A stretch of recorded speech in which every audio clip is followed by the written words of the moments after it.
My boyfriend is a big hero fanatic and does everything in his power to be like one. It's really endearing, and it's one of the many things I love about him, because he wants to be the good he wishes to see in the world. But this mindset he has is why we are fighting right now. We've been quarantining at my apartment, he's not on the lease, and he suggested we go on a night walk since we've been getting stir-crazy from being inside all day. He figured that it'd be better for social distancing to go out at night. I was hesitant because we live in a bad neighborhood, but he assured me he'd protect me. On our walk, we were cornered by a man with a knife that demanded our wallets. I remembered John Mulaney's Street Smarts bit from the Netflix show and was going to throw my wallet past the mugger so we could run away, but my boyfriend started arguing with him and was spouting off a bunch of stuff about justice and how the mugger wouldn't get away with this. It looked like he was getting ready to fight. I was taken aback by this, and I guess the mugger was too, because it gave me enough time to take the important stuff out of my wallet while he was distracted. I interrupted my boyfriend's monologue and said, "Take it, just don't hurt us," and threw it behind the guy. When he turned, I grabbed my boyfriend's hand and we booked it back to the apartment. We got home safely, and I was relieved that we were okay, but my boyfriend was fuming. He was pissed that I interrupted him from protecting me when he could have, in his words, clearly handled it himself. I told him he could have gotten himself killed. He said that he was obviously stronger than the mugger and would have won. I explained to him that the guy had a weapon and my boyfriend didn't, so the odds were stacked against him. Not only that, but I didn't want my boyfriend to get killed over a damn wallet. We argued for longer than necessary, so I shut it down and told him we could talk about it when our adrenaline wasn't so high, but I needed to file a police report while the event was fresh. He stomped off to our room while I called the cops.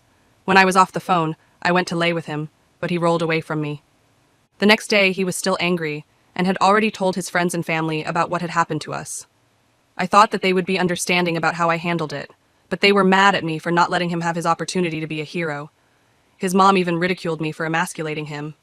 I want to reopen the conversation so we can understand each other and move past it, but if he isn't receptive, I'm going to ask him to move back in with his mom. I want to understand where I went wrong if I went wrong, but honestly, I feel like he's being childish and unreasonable. I just want to know, Aita, or is he? Update, I just want to thank everyone who has commented. It relieves me to know I'm not insane. He's still at his mom's house and I haven't heard from him, nor have I tried to reach out. All of his friends have ghosted me too, except for one of them, who is trying to mediate. If I don't hear from him tonight, I'll reach out tomorrow. I plan on updating in the comments depending on where this goes. Again, thank you to everyone for sharing your thoughts on this. Update 2. So, he called me last night and I answered. He asked if I was okay and how I was doing. Then he asked if he could come over and I said he could.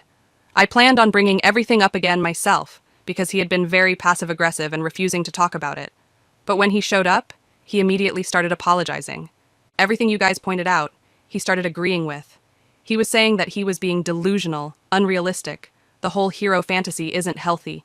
He jeopardized my safety, and that wasn't okay, etc. I wasn't prepared for this behavior, especially compared to how he'd been acting all week. We talked for hours before we went to bed together, and everything seemed like it worked out fine. I was really on the verge of ending things, so it was a relief I didn't have to in that moment. Then this morning came and shit hit the fan. In my comment update on the last post, I mentioned that a friend was trying to mediate. I texted that friend that things worked out, and they said something along the lines of, "I'm so glad you were able to apologize." Some people mentioned that maybe he told a different story, which isn't something I looked into. But I decided to ask, and hoo boy, I'm glad I did. Firstly, he told everyone that the night walk was my idea. Then, apparently, we were never mugged. Nope. Apparently, I just started talking shit to a stranger on the street in an attempt to make him show he was a strong man and protect me. And the only reason we were able to get away was because he de-escalated the situation, and that it was emasculating because he was put in a position where he felt like he was forced to fight for my honor. Are you fucking kidding me? To make a long story short, he tried to play dumb and backpedal this morning when I confronted him about it, and then when I pressed him to be honest, he snapped again and said, "What was I supposed to say? The whole situation was embarrassing, and it was going to make me look bad." We argued again for a bit, but I was just done. I told him to go and that it wasn't going to work. He didn't have much stuff, so it was easy to put in a spare grocery bag and just toss at him while he angrily left. He's currently outside of my complex waiting for mommy to pick him up. As far as I'm concerned, I dodged a bullet. Fuck his friends, fuck his mom, and fuck him. Thank you for opening my eyes, Reddit. Story 2. My fiancé almost died in a car accident. My meal told me he cheated on me. My fiancé almost died in a car accident. That's when my mother-in-law told me he cheated on me with an ex. Now he's recovering. Well, I feel so guilty for wanting to end it. I feel like a horrible person. We are supposed to get married on August 20th in a small ceremony. I've, F33, been with my fiancé, M34, for 6 years, engaged for 1, the best years of my life. He's brilliant in every way, or so I thought. The accident happened 6 weeks ago. A drunk driver hit my fiancé's car. I spent the worst night in my life in the hospital waiting for answers from the doctors, and he went through hours and hours of surgery. His parents and brothers were also there waiting. I've always loved his family and they me. His mum was one of my favorite people, and we got along very well. She was happy to have me as her first daughter-in-law. She's religious, and when my fiancé was hovering between life and death, she was worried about his sins. So she told me that he cheated on me about 2 months ago with an ex he bumped into. She explained that it was because of the wedding and the stress of planning it. Apparently, I've been both stressed out and stressing him out. He had a weak moment, it was a one-time thing, and he regretted it so much. He asked his parents for advice on what to do, and they told him not to say anything. As long as he's remorseful, and as long as it was me he wanted, he should forget about what he did and move on. His whole family knew. After the hospital, he moved back to his parents' house, because we live in a flat, without lifts. I visit him every day. I haven't told him that I know, and his family is acting like nothing has changed. They're very happy he's doing better, and understandably so, and my presence by his side is very helpful according to him and his family. Now both fiancé and his parents are talking about us being able to get married on the day we set after all. I feel awful because I don't want that. Our relationship was over the moment I found out about the cheating. I stayed because I loved, still do, him, and I wanted him to feel better. I couldn't break his heart while he's recovering. I also thought the wedding was postponed and that we, would have more time for him to recover fully and be strong and independent again, so I could leave with clear conscience. I tried to speak to his mum today, but she just started hyperventilating and kept telling me not to do this. She made a mistake by telling me, and that I shouldn't take advantage of what she said in desperation to punish him and kill his spirit. He's still recovering, and he needs me. I have been thinking since my talk with his mum about everything, and I'm so angry at him. I'm ashamed that even when I was worried about his life, I was very angry and resentful. We were supposed to have our wedding in this beautiful manor house that he found that's all-inclusive, with our most important people.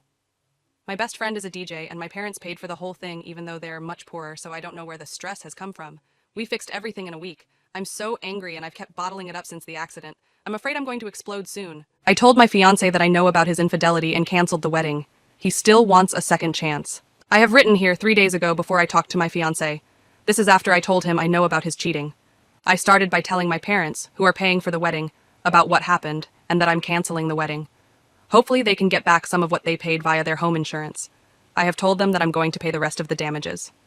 My dad refused. I insisted. It's not up to them. Since my fiancé still lives with his parents, I felt that I would be outnumbered if I went alone to end it. Text or a call wasn't an option, since he meant a lot more to me than that, and I really wanted to see his face and ask WTF. I also wanted him to see my hurt. I don't want it to be comfortable for him. Cheaters must see the hurt they cause, and hopefully learn from it. I took my mum with me. When I told him that the wedding was off and the reason why he started crying, he told me all things they say in desperation.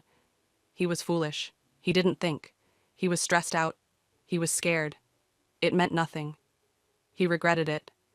He didn't want to tell me because it meant nothing, and he didn't want to hurt me. I should give him a chance to prove himself and his loyalty. He can ask his parents to pay for the wedding. We can postpone the wedding indefinitely. I can take the apartment, and he will live with his parents. As long as it takes for me to forgive him. I haven't cried so much as I did when I was listening to his bullshit and afterwards on my way home. How could he do this to me? He didn't give me a satisfying answer to why he did this to me, to us. I have cried myself to sleep every night since the accident, and yet I cried like I've just found out. I'm going to stay in the apartment that we bought together, and he will stay with his parents. Prices has gone down these last couple of months, and we both agreed that we don't want to sell for less than what we paid. But the moment it goes up again, we're selling. I have started packing his things now, and tomorrow I'm renting a van to move his things to his parents' house. Sorting out his stuff and packing his clothes made it real for me. I didn't expect it to be so emotional. Why do I still love him so much? He has been texting me, and he has called me twice, and we talked mostly about mundane stuff, but also about us and our relationship. His mum has called me to say that she felt guilty for first not advising him to come clean, but even for later divulging his secret to me without his permission. She was disappointed that I took advantage of her moment of panic, but that she understands that I'm hurt. She said he will do his best to win me back. I'm a bit irritated about the fact that none of them, including my parents, believe that it's really over, and I don't have the energy to prove my point either. I just need some alone time now, and some peace and quiet.